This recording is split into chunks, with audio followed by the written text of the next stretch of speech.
Good morning అండి. ఈరోజు మనం మాట్లాడుకునేది పగడాల ప్రవీణ్ గారు. ఆయన ఆ రోజు బయలుదేరింది ఉదయం 11 గంటలకి హైదరాబాద్. ఆయన ఉండేది సికింద్రాబాద్. ఆయన స్టార్ట్ అయ్యి 11 గంటలకి 2 గంటలకి కోదాడ వెళ్ళి అక్కడ మద్యం తీసుకున్నట్టు సీసీటీవీ ఫుటేజ్ ఐజీ గారు చూపించారు.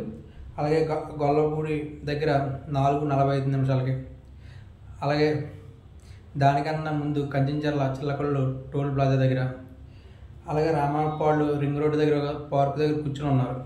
అప్పుడు ఎస్ఐ గారు నెక్స్ట్ ఒక తాడుతో హెడ్ లైట్ కట్టుదామని, అప్పుడే హెడ్ లైట్ పగిలిపోయింది, ఎక్కడ పడిపోయారు. ఆయన కడదామని అనుకుంటే ఈ లోపల క్యాబిన్కి వెళ్ళి తాడు తెచ్చే లోపల ఈయన వెళ్ళిపోయారంట. సుబ్బారావు గారు ఎస్ఐ గారు అక్కడ ఉన్న కొట్టాయన టీ ఇమ్మంటే టీ ఇచ్చారంట.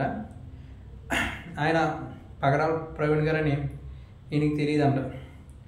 ఎవరికి? సుబ్బారావు గారికి, ఎస్ఐ, అక్కడ ఉన్న ట్రాఫిక్ ఎస్ఐ గారికి. అలాగే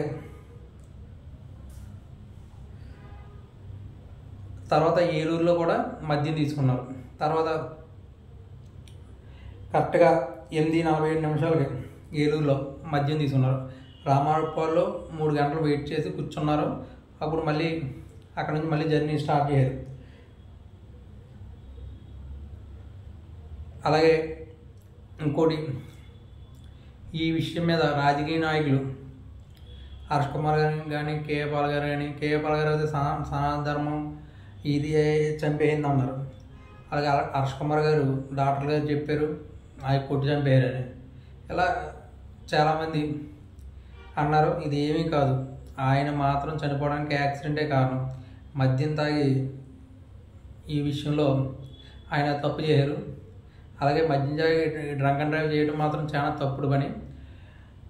తాగడం తప్పు కాదు, కానీ తాగి డ్రంక్ అండ్ డ్రైవ్ చేయడం మాత్రం చాలా తప్పుడు పని. అలాగే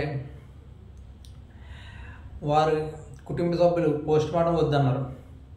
అయినా సరే పోస్ట్ మార్టం చేయాలి కంపల్సరీ యాక్సిడెంటు అని చెప్పి పోస్ట్ మార్టం చేస్తున్నారు. అది రిపోర్టు ఇంకా రావాల్సి ఉంది. ఆయన పెట్రోల్ బంక్లో పెట్రోల్ కొట్టించుకున్నారు. అక్కడ అప్పుడే దెబ్బలు ఉన్నాయంట. అప్పుడు 8 చూపిస్తున్నారంట వేళ్ళు. 800 రూపాయలు 8 లీటర్ల అని అడిగితే ఇంక ఆయన సరిగ్గా సమాధానం చెప్పి పరిస్థితులు లేక 8 లీటర్లు కొట్టి ఫోన్పే కూడా చేశారంట ఆయన. ఇలాగా ప్రవీణ్ గారు జననం కడప జిల్లా ప్రొద్దుటూరు. ఆయన అక్కడ చిన్న గొడవ అవ్వడంతో ఆయన తిరుపతి వెళ్ళాలా లేదా హైదరాబాద్ వెళ్ళాలంటే తిరుపతి దగ్గర ఉంది, మళ్ళీ గొడవలు ఇలాగే ఉంటాయి రాయలసీమలో విషయాల్లో అని హైదరాబాద్ వచ్చారు. ఇక్కడ సికింద్రాబాద్లో చదువుకున్నారు. పీజీ ఇండోర్లో చేశారు ఆయన.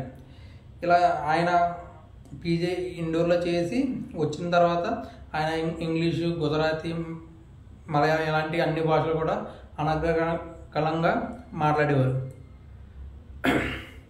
అలాగే ఈయన అద్భుతంగా స్పీచ్ ఇవ్వడం, పాస్టర్ గారు, అలాగే క్రైస్తవ సభలకి వెళ్ళటం, అలాగే ఆ ధర్మాన్ని బాగా చెప్పడం, ఇవన్నీ కూడా అద్భుతంగా చేసే వ్యక్తి ఈయన ఇలా చనిపోవడం మాత్రం చాలా బాధ కలిగించే విషయం.